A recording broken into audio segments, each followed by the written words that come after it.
मान्छेले हेर्नु व्यवहारले उनीहरूको मन पर्ने उनीहरूको व्यवहार हामीलाई मन पर्ने हो त नि त्यसो भएर हुने त हो नि सम्बन्ध त्यही भएर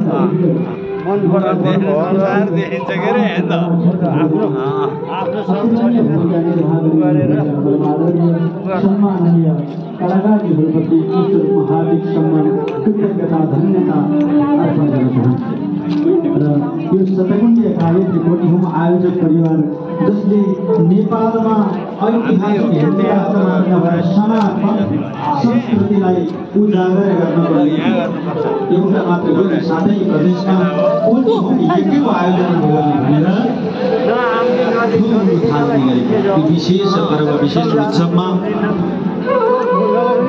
सम्मिलित सम्पूर्ण पदाधिकारीज्यूहरूप्रति पुनः सम्मान अर्पण गर्न चाहन्छु।